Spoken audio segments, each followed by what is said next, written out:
लेकिन यहाँ पे मैंने इसीलिए छोड़ दिया क्योंकि आप देख सकते हैं ऑलरेडी एग्स हमारे पास आ चुके हैं। इस तरीके से जब हैच हो जाते हैं उसके बाद लगभग 2 से 3 दिन है ना, वो इस तरीके से ही रहते हैं, मतलब वाटर के सरफेस पे ही रहते हैं और मेल को आपको उनके साथ। So welcome back to a new video guys.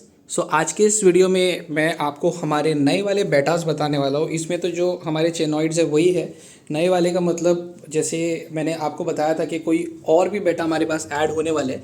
सो यहाँ पे आप देख सकते हो, यहाँ पे तो एलियन का पेयर है, ठीक है। अभी तक ये फीमेल लोडेड नहीं है, जिस वजह से मैंने अभी तक इन्हें साथ में नहीं रखा है।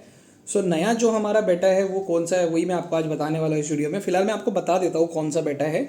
सो वो वाइल्ड रेड स्प्लेंडेंस है और उसको हमने सक्सेसफुली ब्रीड भी कर लिया है। तो ब्रीडिंग के रिलेटेड भी मैं आपको बताऊंगा बेटा ब्रीडिंग के बारे में, जो सक्सेसफुल ब्रीडिंग हमारा हुआ है। सो चलिए हम वीडियो को स्टार्ट करते हैं। मेरा नाम है अमान और आप देख रहे हो मेरा यूट्यूब चैनल आसमान एक्वेंचर। सो गाइज ये हमारे नए वाले वाइल्ड रेड स्प्लेंडेंट बेटास। आप लोगों में से कई सारे लोगों को इसके बारे में पता होगा, काफ़ी सारे लोगों को नहीं पता होगा। सो जिनको पता है मैं चाहता हूँ कि आप इस बेटा के बारे में बताएं कि आपको इनके बारे में क्या खास बात पता है, इसमें क्या ऐसी खास चीज़ है जो आप लोग जानते हैं। सो वो आप कमेंट करके मुझे ज़रूर बताना। सो फिलहाल आज के इस वीडियो में हम इन्हें ब्रीड भी करने वाले, तो वीडियो बहुत ही इंटरेस्टिंग होने वाला है। सो आप देख सकते हैं कि ये जो मेल है, मतलब नॉर्मल जो हमारे डोमेस्टिक बेटाज रहते हैं उनका छोटा बॉडी रहता है, बड़ा टेल रहता है, बड़ा फिंज रहता है, वैसा नहीं है। ये बिग बॉडी और फीमेल का साइज तो उससे भी बड़ा है। सो जैसे ही मैंने इन्हें इनके सेटअप में रख दिया था, तभी मैंने वीडियो कैप्चर नहीं कर पाया था, बारिश भी आ रही थी और इतना वो सेटल भी नहीं थे। आप पहले सेटअप देख लीजिए किस तरीके से ब्रीडिंग का सेटअप आपको करना रहता है। यहाँ पे मैंने एक प्लास्टिक रखा है ताकि उसके नीचे वो बबलनेस जमा करके अपने एग्स वहाँ पे दे सके। ये बॉटल का जो कटआउट है ये फीमेल को सेपरेट करने के लिए, बट आप देख रहे हो फीमेल साथ में मैंने रखा हूँ, वो भी आपको बताता हूँ क्यों। क्योंकि ये जो सेपरेट मैंने किया है ये पार्टीशन में ही आपको फीमेल रखना रहता है। जब दोनों आपको लगता है कि पैड अप हो गए हैं एक दूसरे के साथ, अभी ठीक तरीके से रह सकते हैं, उस टाइम आपको फीमेल को छोड़ना रहता है। आपको फीमेल जैसे लोडेड है समझ में आ रहा है तो। लेकिन यहाँ पे मैंने इसीलिए छोड़ दिया क्योंकि आप देख सकते हैं ऑलरेडी एग्स हमारे पास आ चुके हैं। तो ये जब मैंने इनको रखा था तो एक दिन के बाद ही, मतलब वो बहुत ज़्यादा, मतलब ऐसा लग रहा था ब्रीड होने वाले, उस वजह से मैंने दोनों को साथ में छोड़ दिया।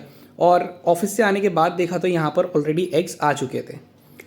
एग्स जब आ गए तो मैंने सोचा सबसे पहला जो काम हमें करना है वो ये पार्टीशन हटाना है, ठीक है।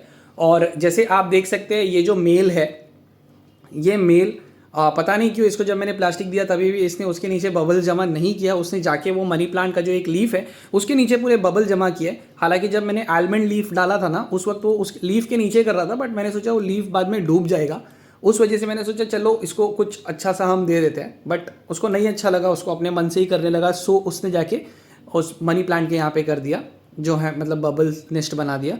ये प्लास्टिक पे भी मैं चेक कर रहा था कहीं वहाँ पे भी कोई एग्स वगैरह तो नहीं है। क्लीन था। अब यहाँ से सबसे पहला जो हमें काम करना होता है, एग्स हमारे पास आ गए हैं तो फीमेल को हटाना होता है। फीमेल को हटाना इसीलिए होता है क्योंकि मेल अगर फीमेल को चेस करने के लिए भागेगा तो वाटर में बहुत ज़्यादा, मतलब जैसे हिलेगा काफ़ी ज़्यादा तो एग्स जो है वो बबल्स में से गिर सकते हैं। इसके लिए हमें फीमेल को पहले ही हटा लेना चाहिए जैसे ये ब्रीड होते हैं। और आप देख सकते हैं मैंने वाटर का लेवल बहुत ज़्यादा रखा है। आप अगर ब्रीड करते हो तो वाटर का लेवल इससे हाफ रखना है, ये मैंने बहुत ज़्यादा रखा है। देखो फीमेल को निकाल के मैंने यहाँ पे इस वाले टैंक में डाल दिया। वाटर का लेवल मैंने ज़्यादा इसीलिए रखा था क्योंकि उसमें ऑलरेडी एक मनी प्लांट था, जिसके रूट तक पानी नहीं जा रहा था, उस वजह से मुझे थोड़ा एक्स्ट्रा पानी उसमें भरना पड़ा। अभी आप देख सकते हैं कि ये एग्स पूरे नज़र आ रहे होंगे आपको, और नीचे तो और ज़्यादा है उसके, बट वो मैं भी नहीं देख पाया, बस अज्यूम कर रहा हूँ कि बहुत ज़्यादा है। नेक्स्ट डे देखिए मैंने एक ये थर्मोकोल की शीट का जुगाड़ लगा के उसके ऊपर रख दिया। बहुत गलत तरीके से काटा हो, मैंने पता है क्योंकि मैंने काटा नहीं, उसको हाथ से ही मैंने तोड़ा था ताकि उसको अच्छे से मैं रख सकूँ और विंडो क्लोज करने के टाइम वो उसमें हिले ना। ढाकने का भी मेन रीज़न यही था कि काफ़ी हवा आ रही है, कभी बारिश आ गई तो उससे प्रॉब्लम ना हो। अभी आप देख सकते हैं उसको मैंने ढाक दिया था तो उसने बबल्स पूरे बाहर तक लेके आ गया क्योंकि वो सेफ फील कर रहा था क्योंकि वो पूरा कवर्ड था। उस वजह से बबल जो है वो बबल्स पूरे बाहर आ चुके हैं। ये नेक्स्ट डे का वीडियो है। अब मुझे पता नहीं है 24 घंटे हो गए थे या कितना टाइम हो गया था, मेरे हिसाब से 24 घंटे से ज़्यादा इसमें हो गया होगा। बताता हूँ आगे आपको रीज़न भी मुझे ऐसा क्यों लग रहा है, क्योंकि इसके पहले वाला जो वीडियो दिखाया मुझे वो फ्रेश लग रहा था, मुझे लग रहा था अब भी उन्होंने एग दिया रहेगा, बट ये उसके ठीक 24 घंटे के बाद का है। लेकिन ये एग देने के 24 घंटे के बाद का वीडियो नहीं है, एज़ पर माई अंडरस्टैंडिंग लगभग 30 घंटे शायद हुए होंगे। अभी देखिए मैं जूम करके भी आपको कोशिश कर रहा हूँ दिखाने के लिए, क्योंकि जो मेन एग्स थे ना उसने थोड़ा अंदर साइड ही रखा है। बहुत ज़्यादा स्मार्ट है वो, और रहते ही है, सारे फिशेस स्मार्ट रहते ही है, और ब्रीडिंग के टाइम पे तो और एक्स्ट्रा स्मार्ट हो जाते हैं। सो आप मेल का खूबसूरती देख सकते हैं, इतना प्यारा उसका रेड कलर है, और उसका जो बॉडी का शेप वगैरह है, फिन्स वगैरह है, सारा मतलब एकदम जो हम नॉर्मल बेटास लेते हैं वैसा नहीं है, थोड़ा आपको देख के ही उसमें एक वाइल्ड वाला टिंट आ रहा है जो बहुत प्यारा लग रहा है। वैसा नेचुरल जो लुक है वो मुझे बहुत ज़्यादा मतलब मैं उसकी तरफ अट्रैक्ट होता हूँ। सो पैर का भी मैं अच्छे से एक वीडियो आपको दिखाऊंगा, बट फिलहाल देखिए ये ब्रीड होने के बाद ये नेक्स्ट डे मॉर्निंग का वीडियो है। यूजुअली बेटा के जो एग्स है ना वो 48 आवर्स के अंदर हैच हो जाते हैं, मतलब 40 घंटे से ही चालू हो जाते हैं हैच होने के लिए। सो आप देखिए पूरे बबल्स कैसे फूटते जा रहे हैं, क्योंकि मैंने ऊपर से जैसे ही शीट हटाया तो वाटर के मूवमेंट की वजह से वो फूट रहे। बट कोई दिक्कत नहीं, एक बार बेबीज हैच हो गए तो ये बबल जैसा फूट रहे तो भी कोई प्रॉब्लम नहीं होती है, क्योंकि वो फिर भी वाटर के लेवल पे मतलब एकदम सरफेस पे ही आके रहते हैं। सो आप देखिए यहाँ पे इसकी बड़ी बड़ी आँख, इतना छोटा सा बच्चा है लेकिन आँखें उनकी कितनी बड़ी बड़ी रहती है। और भी मैं आपको दिखाऊंगा इसमें और भी बेबीज़ है जो बाहर के साइड ही थे, क्योंकि बाद में तो ऑटोमेटिकली मेल उनको अंदर लेके ही जाने वाला है। आप देखिए यहाँ पे पूरा झुंड है उनका, यहाँ पे भी काफ़ी सारे बेबीज़ थे। सो ये इस तरीके से जब हैच हो जाते हैं उसके बाद लगभग 2 से 3 दिन है ना वो इस तरीके से ही रहते हैं, मतलब वाटर के सरफेस पे ही रहते हैं, और मेल को आपको उनके साथ ही रखना पड़ता है। और तब तक आपको कुछ भी उन्हें फीड देने की ज़रूरत नहीं है। ब्रीडिंग के दौरान आप मेल को चाहिए तो थोड़ा सा फीड दे सकते हैं। वहाँ पे आप देखिए वो प्लास्टिक से मैंने इसीलिए कवर किया था ताकि अगर कुछ पानी वगैरह जा रहा है उसमें, मतलब बारिश आ रही है तो पानी ना जाए इस वजह से। तो अभी मैं आपको दिखाता हूँ, अभी उसने सारे बेबीज जो है वो एक जगह पे रख दिया है, एक यहाँ पर साइड में, वो मैं आपको अच्छे से दिखा देता हूँ। तब तक आप वो देख रहे हैं, मैं आपको बेबी के केयर के बारे में बता देता हूँ कि आपको क्या खिलाना चाहिए। स्टार्ट के 2-3 दिन तो आपको कुछ भी फीड नहीं करना है उन्हें। जब आप फीड करना स्टार्ट करते हो आप एग योक दे सकते हो, या तो फिर इन्फ्यूसोरिया का कल्चर अगर आपके पास होगा तो वो दे सकते हो। एग योक से पानी बहुत ज़्यादा गंदा होता है और वो बहुत ज़्यादा कॉम्प्लिकेटेड भी हो जाता है उसको फीड करना। सो मैं इस बार जो ट्राई करने वाला हूँ AHM माइक्रॉन आता है, और वो बहुत छोटा रहता है, वो मैं ट्राई करने वाला हूँ। साथ ही साथ देखिए चांद बहुत अच्छा दिख रहा था तो मैंने सोचा आप लोगों को मैं चांद भी दिखा दूँ, बट अनफॉर्चुनेटली हमारे पास S23 अल्ट्रा नहीं है, जिस वजह से एक बल्ब की तरह आपको चांद इसमें नज़र आ रहा है। बट कोई बात नहीं, आप लोगों ने भी अपने यहाँ से ज़रूर इसे देखा होगा कि कितना खूबसूरत लग रहा था ये चांद।